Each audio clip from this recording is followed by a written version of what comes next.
నేను నీలిమ. ఇలాంటి వార్తల సమాహారం స్పై న్యూస్ లో ఇప్పుడు చూద్దాం.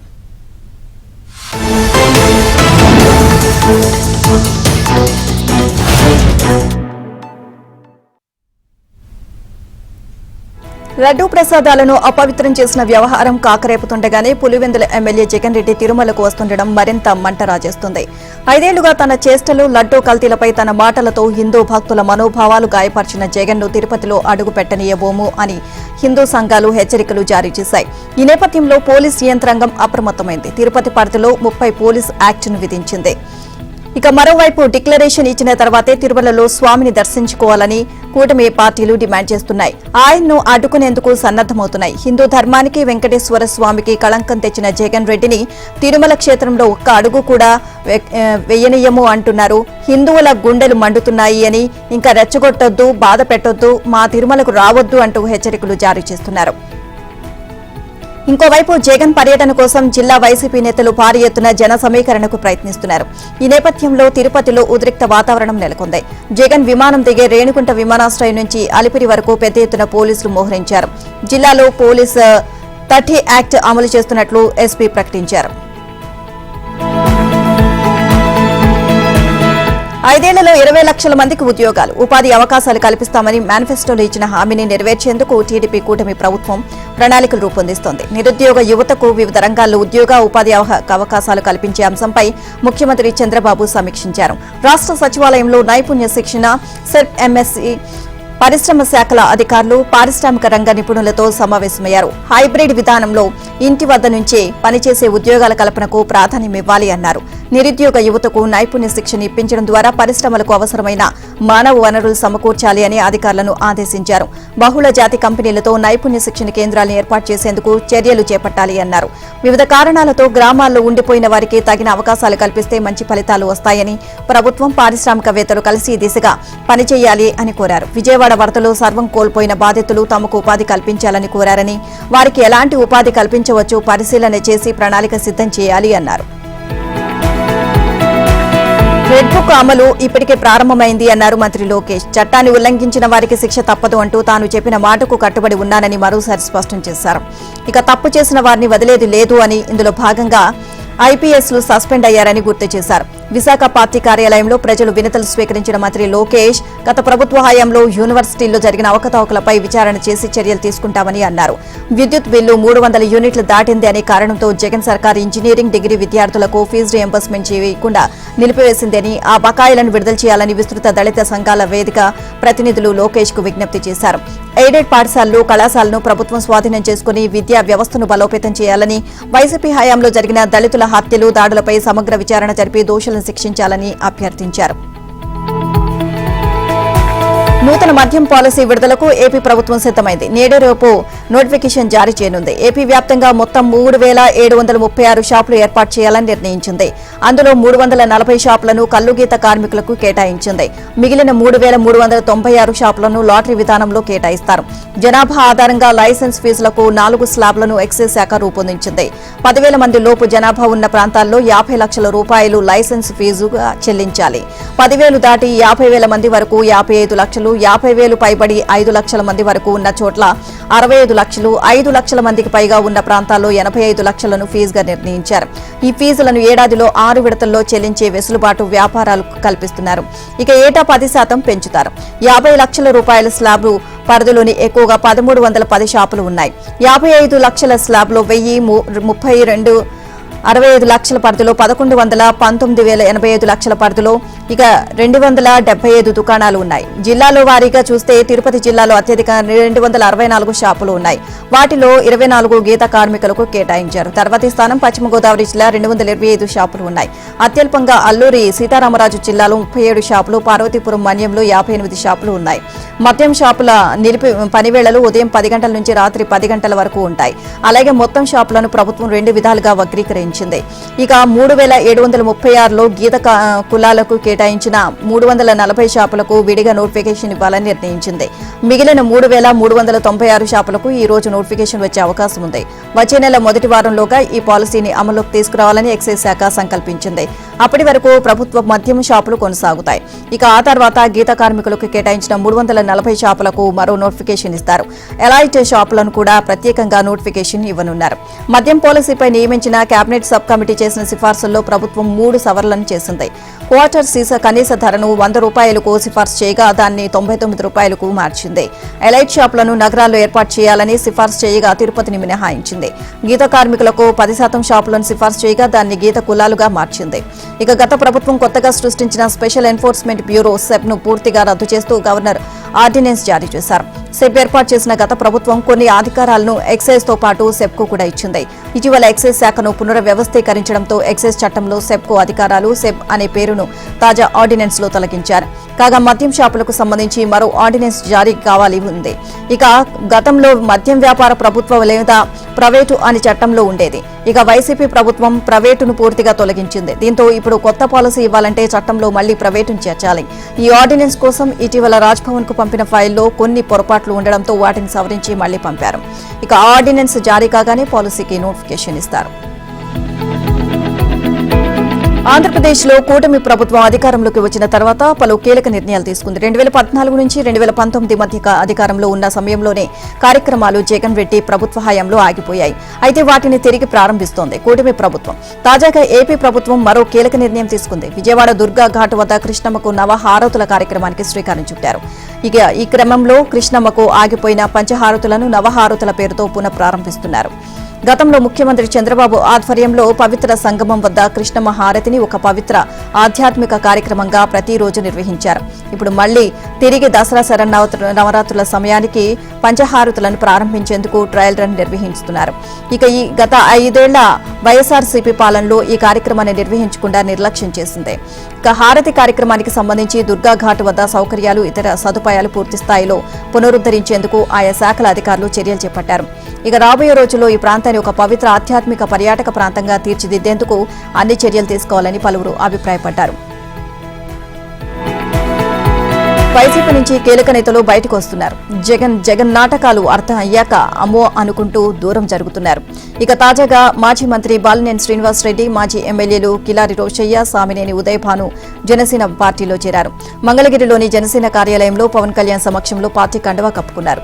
స్థానికంగా కూటమి పార్టీల నేతలతో సఖ్యతతో ఉండాలని పవన్ వారికి సూచించారు. ఇక రాష్ట్రంలో కూటమి ప్రభుత్వంలో కీలకంగా వ్యవహరిస్తున్న జనసేనలోకి వైసీపీ నుంచి వలసలు మొదలయ్యాయి. వైసీపీ ఆవిర్భావం నుంచి ఆ పార్టీలో ఉండడంతో పాటు అప్పట్లో మంత్రిగా పనిచేసిన బాలినేని శ్రీనివాసరెడ్డి జనసేనలో చేరారు. కాంగ్రెస్ పార్టీ అధికారంలో ఉన్నప్పుడు కూడా ఆయన మంత్రిగా పనిచేశారు. ఇక వైసీపీలో ప్రాధాన్యం తగ్గడంతో ఆయన జనసేనలో చేరాలని భావించి పవన్ ను కలిశారు. బాలినేని శ్రీనివాసరెడ్డి ఒంగోలులో బహిరంగ సభ నిర్వహించి జనసేనలో చేరాలని భావించారు. అయితే అక్కడ కూటమిలో భాగంగా ఉన్న టీడీపీ ఎమ్మెల్యే నుంచి అభ్యంతరాలు రావడంతో హంగు ఆర్భాటాలు వద్దని పవన్ సూచించారు. దీంతో జనసేన కార్యాలయంలోనే బాలినేని చేరిక కార్యక్రమం జరిగింది. బాలినేనితో పాటు సామినేని ఉదయభాను, కిలారు రోషయ్య వెంట భారీగా అనుచరులు తరలివచ్చారు. పార్టీ కార్యాలయంలో ముఖ్య నేతలను మాత్రమే వారి వెంట లోపలకు అనుమతించారు. విజయనగరం జిల్లాకు చెందిన వైసీపీ యువజన విభాగం ఆయనపు విక్రమ్, విజయనగరం జిల్లా డీసీఎంఎస్ చైర్పర్సన్ అవనపు భావన, ఒంగోలుకు చెందిన వ్యాపారవేత్త కంది రవిశంకర్, నెల్లూరుకు చెందిన సినీ నిర్మాత చిట్టమూరు ప్రవీణ్ కుమార్ రెడ్డి పార్టీలో చేరారు. వీరందరికీ పవన్ కళ్యాణ్ పార్టీ కండువాలు కప్పి సాదరంగా పార్టీలోకి ఆహ్వానించారు. తాను జనసేనలోకి రావడం వల్ల ఒంగోలులో కూటమికి ఎలాంటి ఇబ్బంది రాదు అన్నారు బాలినేని. పవన్ కళ్యాణ్ చెప్పిన మాట ప్రకారం నడుచుకుంటాను అని హామీ ఇచ్చారు. మొదటి నుంచి జనసేనలో ఉన్న నేతలు, కార్యకర్తలతో కలిసి పార్టీని అభివృద్ధి చేస్తానని తెలియజేశారు. పార్టీ మారడంపై టీడీపీ నేతలు చేసిన వ్యాఖ్యలపై స్పందించబోను అని, ఆ విషయాలు పవన్ కళ్యాణ్, చంద్రబాబు చూసుకుంటారు అని తెలియజేశారు. పదవుల కోసం అర్రోలు చాచే వ్యక్తిని కాదు అని, అయితే జగన్ మొదటి మంత్రివర్గంలోని వారందరినీ మారుస్తానని చెప్పి మాట తప్పారని, 12 మంది పాతవారిని కొనసాగించి మోసం చేశారని ఆరోపించారు. శ్రీ పొట్టి శ్రీరాములు నెల్లూరు జిల్లా సోమశిల ప్రాజెక్టు నుంచి ఉత్తర కాలువకు నీటి విడుదల ద్వారా జిల్లాలోని రైతాంగం వెతలు తీరనున్నాయి అన్నారు రాష్ట్ర దేవాదాయ ధర్మాదాయ శాఖ మంత్రి ఆనం రామనారాయణ రెడ్డి. సోమశిల గ్రామస్తుల హర్షాతిరేకాల మధ్య మంత్రి ఆనం రామనారాయణ రెడ్డి సోమశిల ప్రాజెక్టు నుంచి ఉత్తర కాలువకు నీరు విడుదల చేశారు. తొలుత పెంచలకోనలోని పెనసుల లక్ష్మీ నరసింహస్వామి వారిని దర్శించుకున్న అనంతరం నేరుగా సోమశిల ప్రాజెక్టుకు చేరుకుని పంప్ హౌస్ వద్ద పూజాధికారులు నిర్వహించి ఉత్తర కాలువకు నీరు అందించే స్విచ్ ఆన్ చేశారు.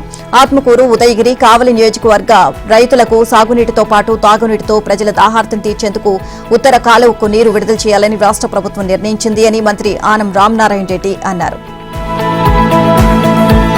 తిరువూరు ఎమ్మెల్యే కొలికపూడి శ్రీనివాసరావు పనితీరుపై టీడీపీ అధిష్టానం ఆరా తీస్తుంది. స్థానిక నాయకులకు టీడీపీ కాల్ సెంటర్ నుంచి ఫోన్ కాల్స్ వచ్చాయి. మీ ఎమ్మెల్యే పనితీరు ఎలా ఉంది? అందరినీ కలుపుకొని పోతున్నారా? చిట్యాల సర్పంచ్ పై ఎమ్మెల్యే వ్యాఖ్యలను స్పందిస్తున్నారా లేదా వంటి ప్రశ్నలు అడిగారు.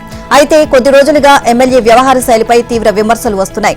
సొంత పార్టీ నాయకులు, కార్యకర్తలపై దురుసుగా వ్యవహరిస్తుండడం, సామాజిక మాధ్యమాల్లో పత్రికలపై విమర్శలు చేయడం వంటి అంశాలు నేపథ్యంలో అధిష్టానం ఫోన్ కాల్స్ ద్వారా స్థానిక నాయకుల అభిప్రాయాలను తెలుసుకునే ప్రయత్నం చేసింది. నియోజకవర్గ పరిధిలోని తిరువూరు, కొండూరు, విసన్నపేట, గంపలగూడెం మండలాలకు చెందిన ముఖ్య నాయకులకు ఈ ఫోన్లు వచ్చాయి. నాయకులను 4 ప్రశ్నలు అడిగి సమాధానాలు తెలుసుకున్నారు. ఎమ్మెల్యే పనితీరు, ఆయన వ్యవహార శైలి, చిట్యాల సర్పంచ్పై ఎమ్మెల్యే చేసిన వ్యాఖ్యలు సమర్థిస్తారా, ఖండిస్తారా, ఇసుక, మట్టి తోలకాల విషయంలో ఎమ్మెల్యేపై వస్తున్న ఆరోపణల్లో వాస్తవం ఎంత అనే అంశాలపై నాయకుల నుంచి సమాచారం తెలుసుకున్నారు. ఎమ్మెల్యే పనితీరు, వ్యవహార శైలి కారణంగా పార్టీ ప్రతిష్ట దెబ్బతింటుంది అని మనస్తాపం చెందుతున్న కొందరు నాయకులు ఇక్కడ జరిగే విషయాలను అధిష్టానానికి తీసుకువెళ్లాలి అన్న ఆలోచనలో ఉన్నారు. స్థానికంగా జరుగుతున్న అంశాలను టీడీపీ కాల్ సెంటర్తో పంచుకున్నారు.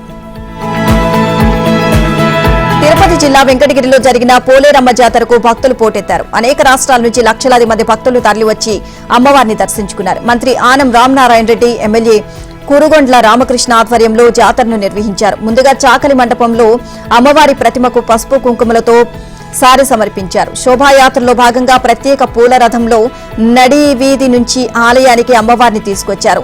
వెంకటగిరి పోలేరమ్మ జాతరలో కీలక ఘట్టమైన అమ్మవారి విగ్రహం తయారీ బుధవారం సాయంత్రానికి పూర్తయింది. అమ్మ పుట్టినిల్లైన కుమ్మరి వీధిలోని కుమ్మరింట అమ్మవారి ప్రతిమను తయారు చేశారు. కుమ్మరి కుటుంబీకులు పోలేరమ్మకు అమ్మవారి సాంఘ్యం అందజేశారు. రాజాలు సమర్పించిన పట్టుచీరను అమ్మవారికి అలంకరించారు.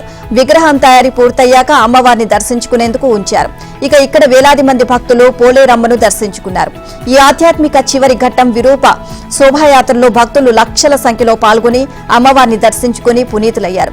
అనంతరం కైవల్య నది తీరంలో అమ్మవారి విరూప మండపం దగ్గర అశేష భక్తజనులు కోలాహల మధ్య పోలేరమ్మ ప్రతిమను అమ్మవారి సేవకులు విరూపం చేశారు. ఈ ఘట్టంతో వెంకటగిరి శక్తి స్వరూపిణి పోలేరమ్మ అమ్మవారి జాతర సంపూర్ణంగా ముగిసింది. శ్రీశైలం మల్లన్న ఆలయంలో ఉభయ ఆలయాల హుండీ లెక్కింపు నిర్వహించారు. చంద్రావతి కళ్యాణ మండపంలో సీసీ కెమెరాల మధ్య పగడ్బందీగా లెక్కించారు. శ్రీశైలం మల్లన్న దేవస్థానానికి 4,65,375 రూపాయల నగదు రాబడిగా లభించింది అని ఈవో డి పెద్దిరాజు తెలియజేశారు. ఈ ఆదాయాన్ని గత 35 రోజుల్లో శ్రీ స్వామి అమ్మవార్లకు భక్తులు నగదును కానుకల రూపంలో సమర్పించారు. హుండీ లెక్కింపులో నగదుతో పాటు 488 అమెరికా డాలర్లు, euros 10, Kuwait dinars 12, Hong Kong dollars 20 మొదలైన వివిధ దేశాల విదేశీ కరెన్సీ లెక్కింపులు లభించాయని ఈవో పెద్దిరాజు తెలియజేశారు. పటిష్టమైన నిఘా నేత్రాల మధ్య దేవస్థానం ఈవో పెద్దిరాజు పర్యవేక్షణలో హుండీ లెక్కింపు జరగగా లెక్కింపులో దేవస్థానం అన్ని విభాగాలకు చెందిన అధికారులు, సిబ్బంది, శివ సేవకులు పాల్గొన్నారు. ప్రజలందరికీ మరో 30 రోజుల్లో డిజిటల్ హెల్త్ కార్డులను తీసుకొచ్చేందుకు కృషి చేస్తున్నామని అన్నారు ముఖ్యమంత్రి రేవంత్ రెడ్డి. రాష్ట్రంలోని 4 కోట్ల మంది హెల్త్ ప్రొఫైల్స్ ను డిజిటలైజ్ చేస్తారని, గత చికిత్స వివరాలను కూడా వాటిలో పొందుపరుస్తారని, ఒక్క క్లిక్ తో ప్రతి ఒక్కరి హెల్త్ ప్రొఫైల్ తెలుసుకునే విధంగా ప్రభుత్వం ప్రణాళికలు సిద్ధం చేస్తుందని వివరించారు. ఈ బృహత్తర కార్యక్రమంలో దుర్గాబాయి దేశ్ముఖ్ ఆసుపత్రి వంటి ట్రస్టుల సహకారం తీసుకోవాలని ప్రయత్నిస్తున్నామని అన్నారు. విద్యానగర్లోని దుర్గాబాయి దేశ్ముఖ్ ఆసుపత్రి ఆవరణలో నూతనంగా ఏర్పాటు చేసిన రెనోవా క్యాన్సర్ ఆసుపత్రిని మంత్రి రాజ నరసింహతో కలిసి సీఎం రేవంత్ రెడ్డి ప్రారంభించారు. పేదలకు మెరుగైన వైద్యం అందించేందుకు సీఎం రేవంత్ రెడ్డి నాయకత్వంలో డిజిటల్ హెల్త్ తీసుకువస్తున్నామని మంత్రి రాజ నరసింహ చెప్పారు. గ్రామ స్థాయిలో పేదలకు క్యాన్సర్ వైద్య చికిత్సలు అందించేలా ప్రభుత్వం చర్యలు తీసుకుంటోంది అన్నారు. క్యాన్సర్ బారిన పడిన పేదలకు తక్కువ ఖర్చుతో నాణ్యమైన వైద్య సేవలు అందించాలి అనే లక్ష్యంతో రెనోవా ఆసుపత్రులను విస్తరింపజేస్తున్నాము అని ఆ గ్రూప్ చైర్మన్ శ్రీధర్ పెద్దిరెడ్డి తెలియజేశారు. నీటిపారుదల శాఖలో 50% పైగా కాళేశ్వరం ప్రాజెక్టులో పనిచేసిన ఇంజనీర్లే ఉన్నారు. వాళ్ళందరిపై చర్యలు తీసుకుంటే డిపార్ట్మెంటే ఉండదు. చర్యలు తీసుకోకపోతే వారిని కొనసాగిస్తున్నారని మేము ఆరోపణలు ఎదుర్కోవాల్సిన పరిస్థితి. ఇక దీన్ని ఏ రకంగా విశ్లేషించాలో తెలియడం లేదు. ప్రతిరోజు వీళ్లంతా జస్టిస్ పినాకీ చంద్ర ఘోష్ కమిషన్ ముందుకు వెళ్లి ప్రాజెక్టు అద్భుతమని ఆయనకు చెప్పడానికి ప్రయత్నం చేస్తున్నారు. కానీ ఆయన అడిగిన ప్రశ్నలకు మాత్రం వీళ్ల దగ్గర సమాధానాలు లేవి. ఎవరిని ఎవరు రక్షించాలో వాళ్లకు అర్థం కావడం లేదు అంటూ ఇంజనీర్లకు ముఖ్యమంత్రి రేవంత్ రెడ్డి చురకలంటించారు. ఉస్మాన్ సాగర్, హిమాయత్ సాగర్ కట్టి 100 ఏళ్లు దాటాయని, హైదరాబాద్ కు తాగునీటిని అందిస్తూ నగరాన్ని రక్షిస్తున్నాయంటే వాటి నిర్మాణంలో భాగస్వామి అయిన మోక్షగుండ విశ్వేశ్వరయ్యే కారణమని చెప్పారు. 1,00,000 కోట్లతో కట్టిన తర్వాత కూలిన కాళేశ్వరం ఇంజనీర్లను ఆదర్శంగా తీసుకుంటారా? 100 ఏళ్లైనా చెక్కు చెదరని ప్రాజెక్టులు కట్టిన విశ్వేశ్వరయ్యను ఆదర్శంగా తీసుకుంటారో తొలి రోజు ఉద్యోగంలో చేరుతున్న ఇంజనీర్లే ఆలోచించుకోవాలి అని అన్నారు. తెలంగాణ పబ్లిక్ సర్వీస్ కమిషన్ ద్వారా కొత్తగా నియమితులైన ఇంజనీర్లకు జలసౌధలో మంత్రి ఉత్తమ్ కుమార్ రెడ్డి కలిసి సీఎం రేవంత్ రెడ్డి నియామక పత్రాలు అందించారు.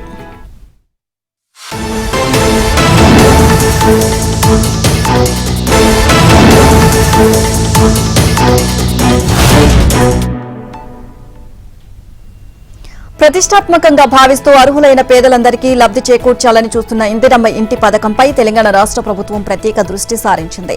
పథకం అమలుకు కావాల్సిన విధి విధానాలకు మార్గదర్శకాలను కొలిక్కి తీసుకొచ్చింది. ఇక తొలుత ఈ ఆర్థిక సంవత్సరంలో 4.50 లక్షల ఇళ్లను ఇవ్వాలని నిర్ణయించిన వాటిని 10 లక్షలకు పెంచినట్లు తెలుస్తోంది. పథకాన్ని అత్యంత పారదర్శకంగా అమలు చేసేందుకు అప్డేటెడ్ సాఫ్ట్వేర్ వినియోగంతో పాటు గ్రామ స్థాయి నుంచి జిల్లా స్థాయి వరకు కమిటీలను నియమించింది. పంచాయతీ కార్యదర్శి, రెవెన్యూ సిబ్బంది, అంగన్వాడీ టీచర్ ఒకరిద్దరితో కలిపి 5-6 గ్రామ కమిటీలను వేయనున్నారు. ఇక మండల, నియోజకవర్గ, జిల్లా స్థాయి అధికారులతో ఆయా కమిటీలను ఏర్పాటు చేస్తారు. నియోజకవర్గానికి 3,500 చొప్పున రాష్ట్ర వ్యాప్తంగా 4,16,500 ఇళ్లు ఇవ్వాలని, రిజర్వ్ కోటా కింద 33,500 ఇళ్లను ప్రభుత్వ విచక్షణలో ఉంచాలి అని గతంలో భావించింది. ఇక ఇప్పుడు 10 లక్షలకు పెంచనుండటంతో ఈ కోటా కూడా పెరగనుంది. డిసెంబర్లో నిర్వహించిన ప్రజాపాలనలో ఇందిరమ్మ ఇళ్ల పథకం కోసం 82 లక్షల దరఖాస్తులు రాగా వీటిలో పట్టణాల్లో 23.50 లక్షలు, గ్రామాల్లో 58.50 లక్షలు ఉన్నాయి. ఒక్కరే కొట్లాడితే ప్రత్యేక తెలంగాణ రాష్ట్రం రాలేదని ఎమ్మెల్సీ ప్రొఫెసర్ కోదండరాం అన్నారు. హైదరాబాద్ లో తెలంగాణ ఉద్యమకారుల వేదిక ఆత్మీయ సభలో కీలక వ్యాఖ్యలు చేశారు. తెలంగాణ కోసం పోరాడిన మనం ఒక మార్పును తెచ్చుకున్నామని అన్నారు. ఇక సంఘటితంగా పోరాడితేనే తెలంగాణ వచ్చింది అన్నారు. ఒక్కడినే కొట్లాడినా ఒక్కడినే అన్న కుటుంబం కోసం ఏలుకుంటా అన్నారు. ఇక ఇవాళ ఖజానా ఖాళీ అయిందంటూ పరోక్షంగా మాజీ సీఎం కేసీఆర్ ను విమర్శించారు. ఏ స్వార్థం లేకుండా తెలంగాణ కోసం విద్యార్థులు పోరాటం చేశారని, నిస్వార్థంతో సిద్దిపేటలో 1500 రోజులు ఉద్యమం చేశారని గుర్తు చేశారు. తెలంగాణలో ప్రతి వనరులు ప్రతి ఒక్కరికి అందాలి అన్నారు. ఇక నిజానికి తాను ప్రభుత్వంతో కొట్లాడాలి, కానీ తనకు ప్రభుత్వంతో కలిసి పనిచేయడానికి ఎమ్మెల్సీ వచ్చింది అన్నారు. తెలంగాణలో ఆకలి చావులు ఉండకూడదు అని, ప్రతి ఒక్కరికి ఉద్యోగం వచ్చేలా రాష్ట్ర అభివృద్ధి కోసం పోరాటం చేద్దాము అని పిలుపునిచ్చారు. గత 3 రోజుల క్రిందట మంచిర్యాల పట్టణ కేంద్రంలోని బైపాస్ రోడ్లో జరిగిన గ్యాంగ్ వార్లోని 5 నిందితులను మంచిర్యాల పట్టణ పోలీసులు అరెస్ట్ చేశారు. ఈ నెల 23న అర్ధరాత్రి బైపాస్ రోడ్లో ఓ ఇంటి ముందు పరస్పరం 2 గ్యాంగులు కత్తులు, కర్రలతో దాడికి పాల్పడ్డారు. ఈ గ్యాంగ్ వార్లో 2 నిందితులకు గాయాలయ్యాయి. ఇక మంచిర్యాల ఏసీపీ ప్రకాష్ తెలియజేశారు. కాంగ్రెస్ పార్టీకి చెందిన ఓ నేతకు సంబంధించిన అనుచరులు ఆయన సంజుకు బీఆర్ఎస్ పార్టీ యువజన విభాగానికి చెందిన గడప రాకేష్ అనే వ్యక్తికి పాత కక్షలు ఉండడంతో ఈ దాడి చేశారని ఏసీపీ తెలియజేశారు. ప్రధాన నిందితుడైన గడప రాకేష్ పరారీలో ఉన్నాడని, అరెస్టు చేసేందుకు ప్రత్యేక టీంలను ఏర్పాటు చేశామని అన్నారు.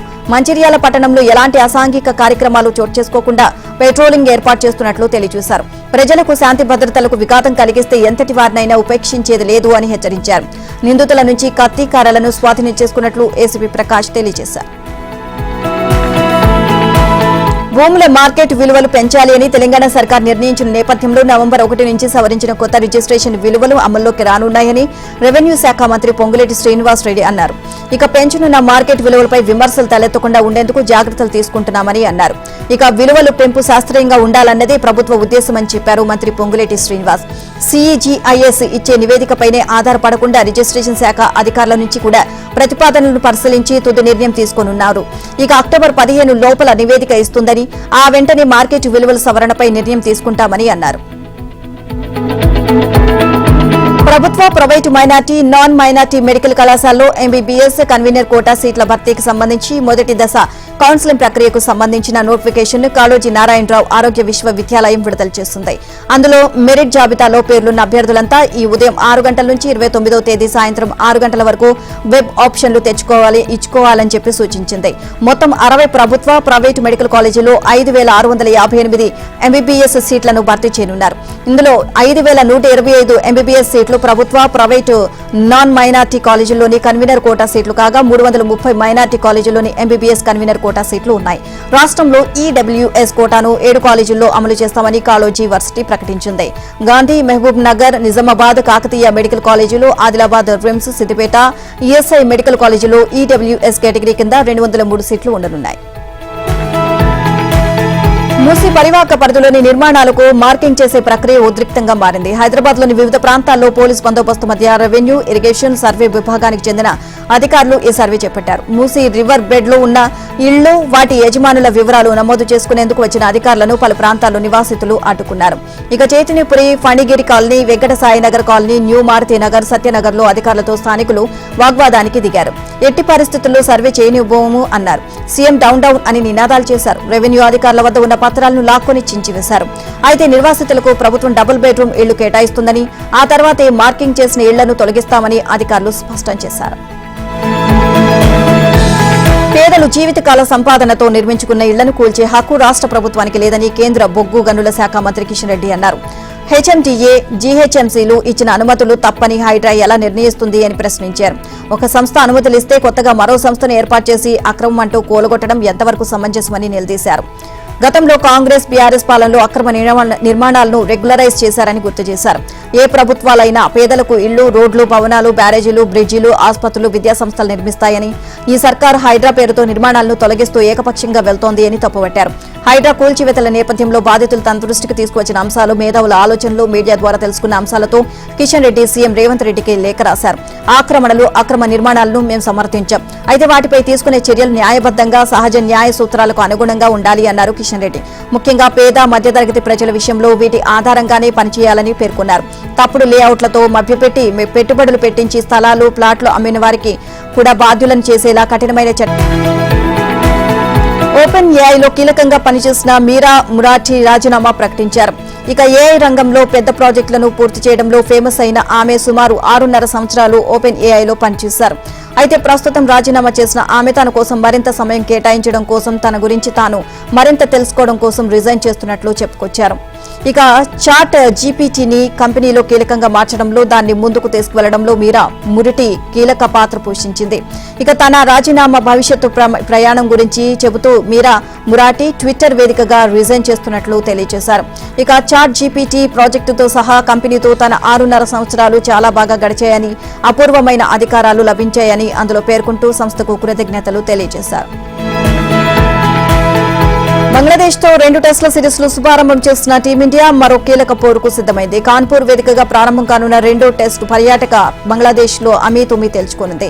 చెన్నై వేదికగా జరిగిన తొలి టెస్టులో 280 పరుగుల భారీ తేడాతో విజయం సాధించిన టీమిండియా 2వ టెస్టులను అదే జోరు కనబర్చాలి అనుకుంటోంది. ఇక 2 క్లీన్ స్వీప్ చేయడంతో పాటు డబ్ల్యూటీసీ పాయింట్స్ టేబుల్లో అగ్రస్థానాన్ని మరింత పదిలం చేసుకోవాలనే లక్ష్యంతో భారత్ రెడీ అవుతోంది. ఇప్పటికే కాన్పూర్ చేరిన టీమిండియా నెట్స్ లో గంటల కొద్దీ శ్రమిస్తోంది. అయితే ఈ మ్యాచ్ కు బ్లాక్ సాయిల్ పిచ్ ను సిద్ధం చేసినట్లు తెలుస్తోంది. చెన్నై వేదికగా జరిగిన తొలి టెస్ట్ కు రెడ్ సాయిల్ పిచ్ ను సిద్ధం చేయగా ఈ వికెట్ పేస్ బౌలింగ్ తో పాటు స్పిన్ కు సహకరించింది. మధ్యలో బ్యాటింగ్ కు కూడా అనుకూలంగా మారింది. కానీ బ్లాక్ సాయిల్ పిచ్ పూర్తిగా స్పిన్నర్లకు అడ్వాంటేజ్ గా ఉంటుంది. అంతేకాకుండా ఆ వికెట్ పై బౌన్స్ ఉండకుండా జాగ్రత్తలు తీసుకుంటున్నట్లు తెలుస్తోంది.